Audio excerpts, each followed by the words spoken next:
Merci de nous rejoindre sur Radio J. On décrypte évidemment l'actualité en Israël et on attend la libération des otages, de la première otage civile israélienne, Arbel Yehoud, qui doit être libérée jeudi. Pour en parler, nous sommes avec Eli Carmon, je vous le disais, chercheur principal à l'Institut international de lutte contre le terrorisme. Bonjour.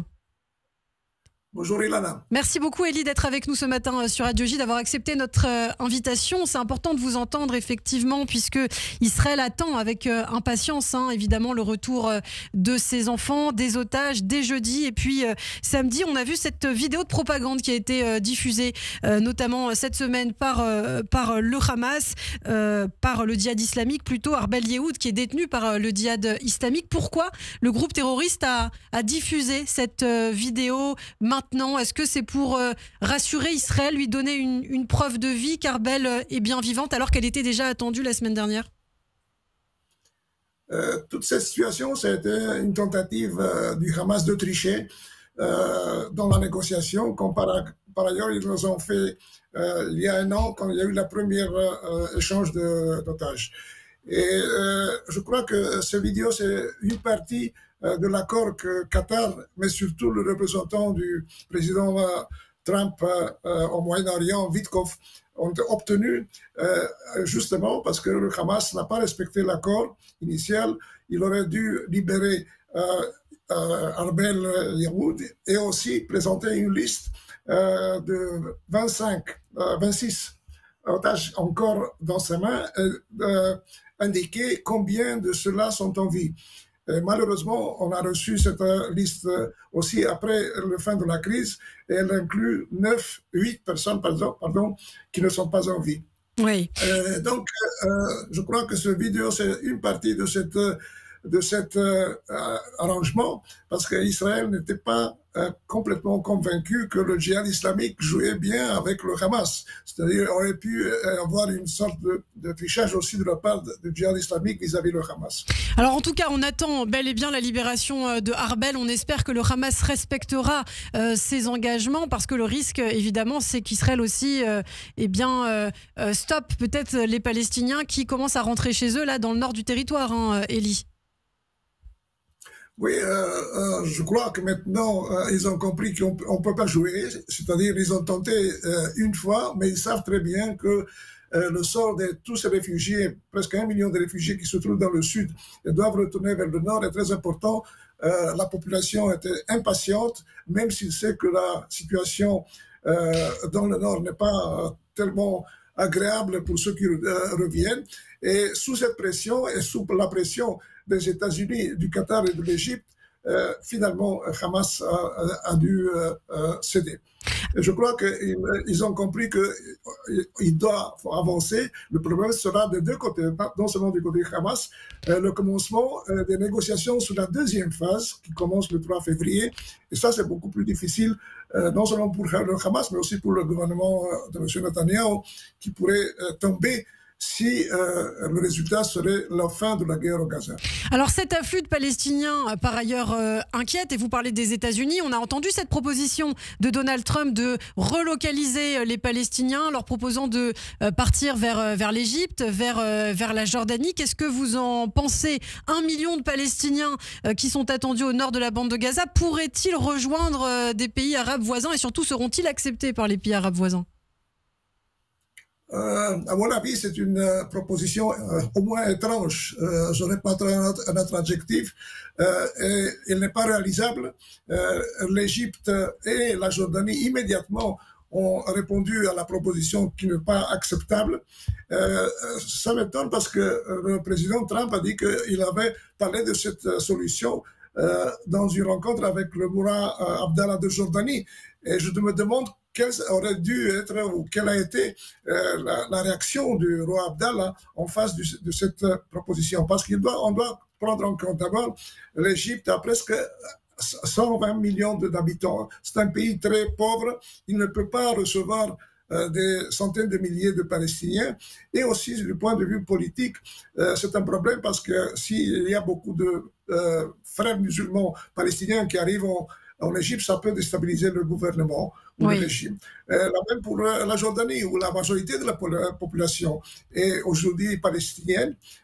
non des tribus jordaniennes, mais aussi il y a plus d'1 million de réfugiés syriens qui sont encore en Jordanie. La Jordanie est un pays très pauvre qui ne peut pas survivre sans un apport économique très important déjà. Et donc, je crois que c'est une proposition qui peut-être a été, disons, passée au président Trump par certains colons israéliens qui se trouvent depuis plusieurs semaines déjà à Washington. C'est un lobby qui a beaucoup de succès auprès des évangélistes américains et qui a aussi des contacts au plus haut niveau. Et peut-être c'est ça, cette proposition, c'est la dernière qui a été entendue par le président. On le connaît très bien. Le caractère du président Trump qui est influencé par la dernière, disons, oui. Influencé par le dernier qui a mis une proposition qui a lui il paraît normal. Et pourtant, c'est vrai que d'un point de vue historique, vous l'avez dit, il y a beaucoup de Palestiniens qui habitent en Jordanie. Certains estiment que ce serait une des solutions, en tout cas une alternative à la solution à 2 États. Eva, vous avez une question pour Élie? Non, pardon. La solution de 2 États ne parle pas d'abord que ceux de Gaza doivent passer en Jordanie. Il y a eu un plan c'est une confédération entre Israël, la Jordanie et la Cisjordanie. C'est ça, c'est très différent. Eva, pour Élie. Élie Carmon, bonjour. On a appris ce matin que Binyamin Netanyahou se rendrait la semaine prochaine à Washington pour rencontrer Donald Trump. Que pourront se dire les 2 hommes qui puissent être constructifs pour la suite des événements dans la région? Bonjour Eva. Bonjour. C'est très important du point de vue d'Israël et aussi du point de vue américain pour décider les prochaines décisions stratégiques. Ce n'est pas une décision tactique très importante sur deux questions. D'abord, le futur de Gaza et dans certaines mesures peut-être aussi du Liban et aussi la lutte contre le projet nucléaire iranien. En ce qui concerne Gaza, je crois qu'il y a une grande différence entre Netanyahou qui aurait préféré que Hamas continue d'une manière ou d'une autre être présent à Gaza. Il n'accepte pas la présence d'éléments palestiniens, soit de l'autorité palestinienne, soit peut-être de Palestiniens plus neutres, pour le moment au moins. Et ça, je crois, c'est le plan américain qui a été déjà présenté en 2020 par le Pourquoi Binyamin Netanyahou n'accepte pas? Pourquoi? Justement parce qu'il a une coalition d'extrême droite. On voit comment Ben Gvir, comment Smotrich et aussi certains cercles très radicaux qui pensent non seulement contrôler Gaza du point de vue militaire, mais aussi commencer à reconstruire certaines colonies israéliennes. On se rappelle qu'il y avait 2 millions de Palestiniens et 20 000 Israéliens. C'est une situation qui ne peut pas exister, mais ça existe et ça tient en pied pour le moment le gouvernement de M. Netanyahou. Vous avez parlé de l'Iran. On attend beaucoup à Jérusalem de Donald Trump par rapport à l'Iran. Que pourrait faire l'administration Trump de supplémentaire que n'avait pas fait l'administration Biden? Il y a 2 alternatives, ou la négociation diplomatique ou la guerre. Sur la négociation diplomatique, on sait déjà que le président Trump préfère cela et pas une guerre.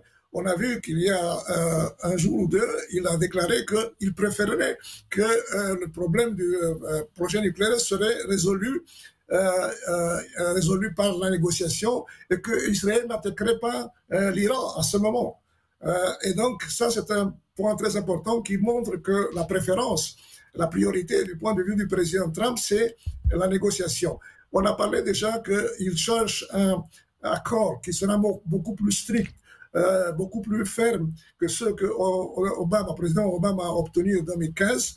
Et cet accord que lui a annulé en 2019 ou 2018. Et donc, c'est cela pour les prochaines semaines. Déjà, il y a eu, pendant l'administration Biden, un commencement de négociation en Oman sur cette question. Ça va continuer. Et tant qu'il y a négociation, il n'y aura pas une attaque israélienne contre l'Iran. Si cela ne réussit pas, le président a dit on va voir. On va voir, ça veut dire qu'il pourrait y avoir...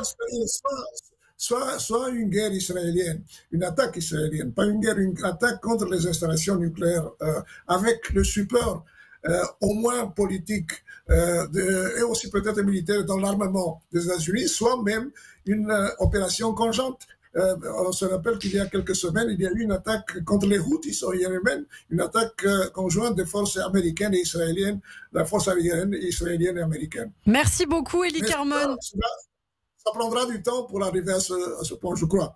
Merci beaucoup, Élie Carmon. Merci d'avoir été avec nous ce matin sur Radio J. Merci pour cette analyse. On vous retrouve très bientôt sur Radio J. Restez avec nous, nous sommes ensemble jusqu'à 9h. Merci.